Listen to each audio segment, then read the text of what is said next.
E olha só, gente, agora nós vamos falar sobre duas situações que podem prejudicar o desenvolvimento das crianças, a gagueira e o falar errado.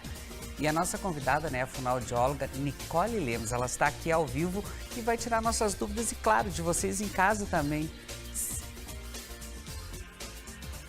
Então, se você, de repente, assim, quer interagir com a gente, manda suas perguntas pra gente no telefone ali, né, que é o 45-9925-4747. Se você tem dúvida, quer interagir com a gente. E o importante também, né, é os pais ficarem atentos a esse assunto, né, esses sinais que nós vamos falar aqui. Eu já estive conversando aqui com a Nicole e ela falou pra gente, então, a participação de vocês é muito importante, então, através do nosso WhatsApp. Manda suas perguntas pra gente. Em meu lugar, boa tarde, Nicole. Seja bem-vinda novamente aqui ao nosso Ver Mais. E hoje falar um assunto que os pais têm que ficarem atentos também aí, né?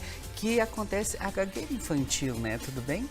Tudo bem, muito obrigada pelo convite. É um prazer estar aqui. Não, e é um assunto importante, como a gente falou ali, né? Até para os pais ficarem atentos a isso. Eu queria que você começasse então explicando pra gente o que acontece, né? Por que acontece a gagueira infantil?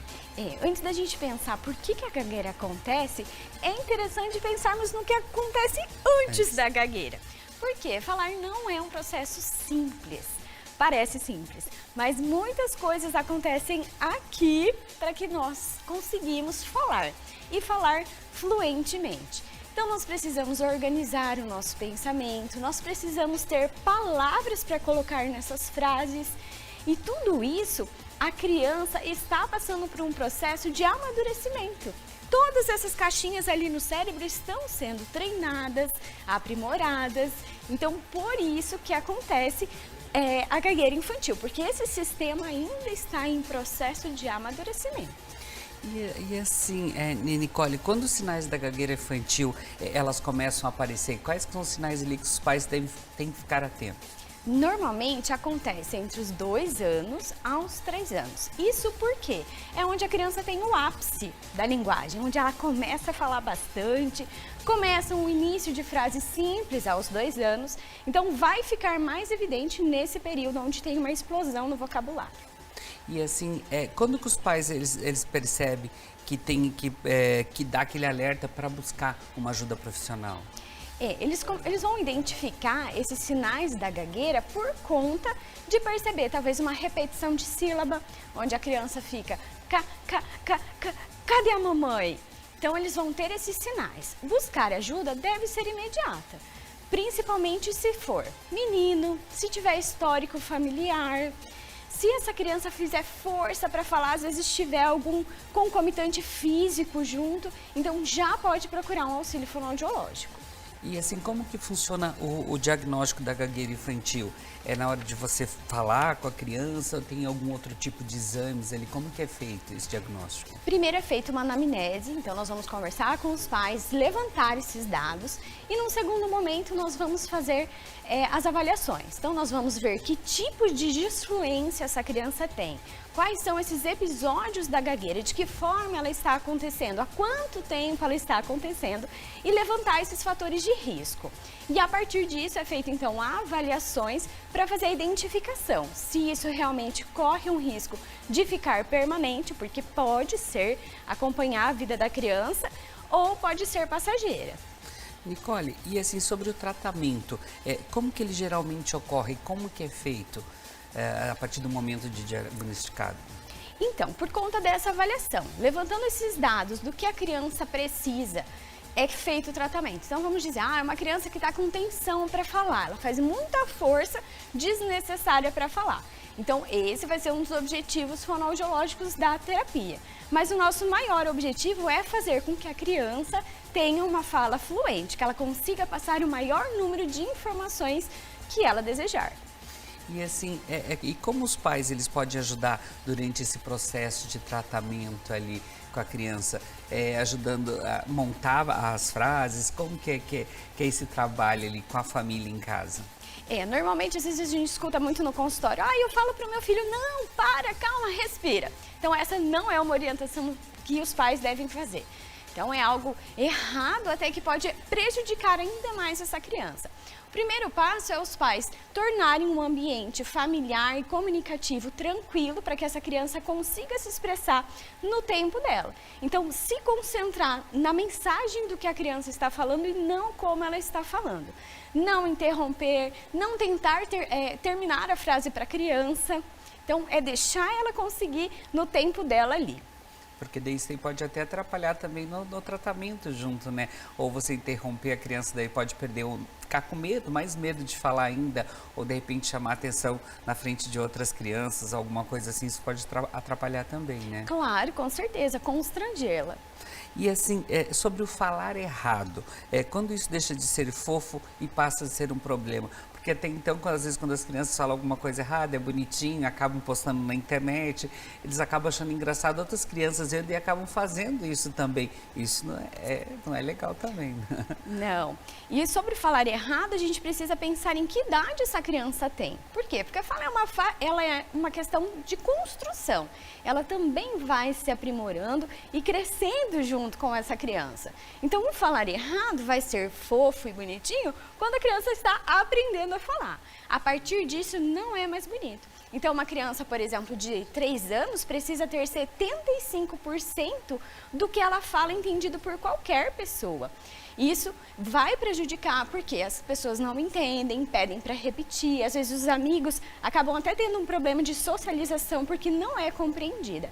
Então, não é bonito falar errado e precisa ser analisado de acordo com a idade da criança. E assim, qual a idade certa, então, até de repente os pais que estão assistindo a gente entenderem que é o certo a criança começar a falar, né?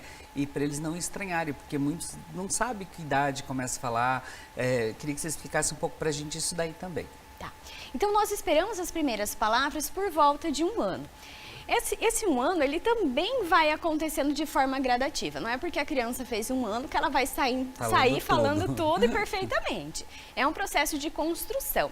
Esse processo maior de ter mais palavrinhas no vocabulário vai de 1 ano até 1 ano e meio.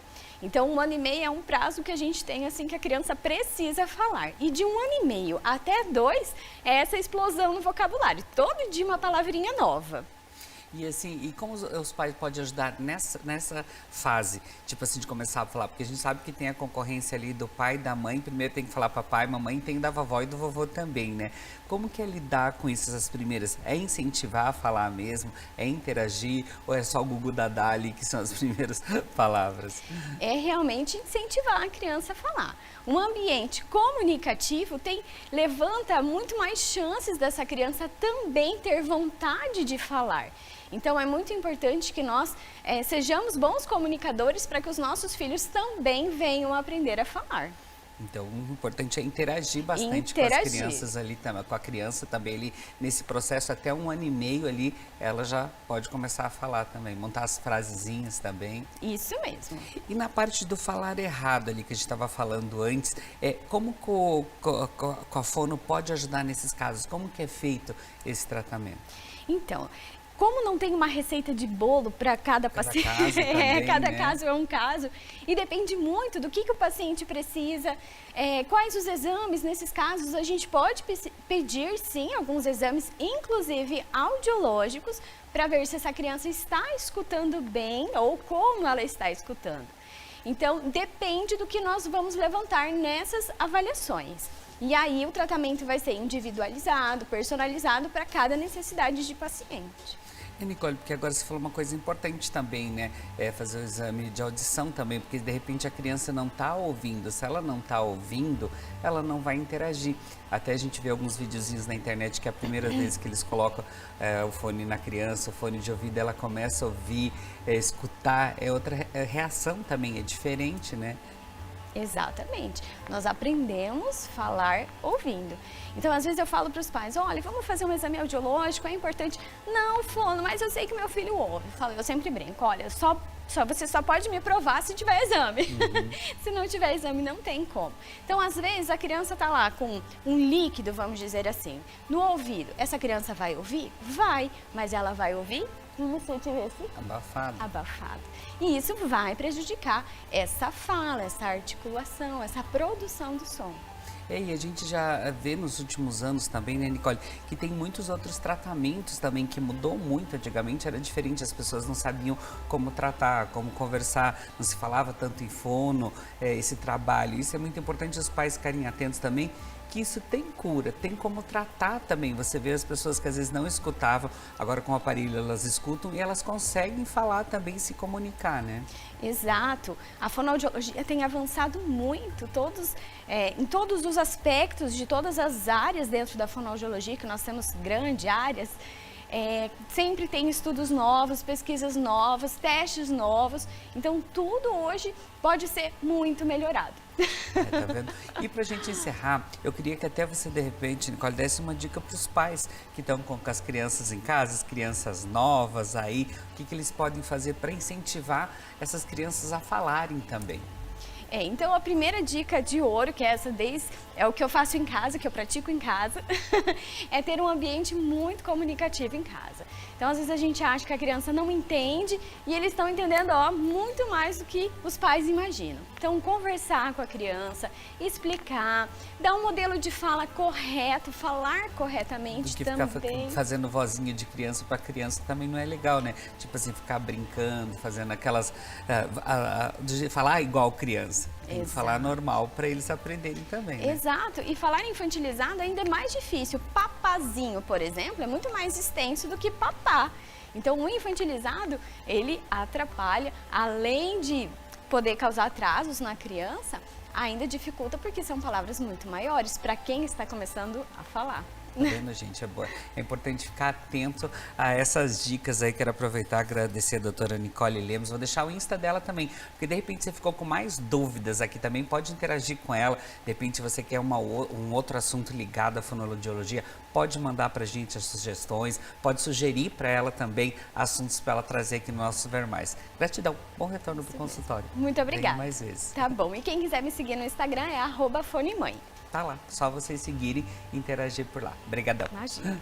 Bom, gente, olha só, agora a gente vai para o intervalo rapidinho, daqui a pouquinho voltamos aí para entender como é a atuação da medicina oncológica veterinária. O intervalo é rapidinho, eu já volto.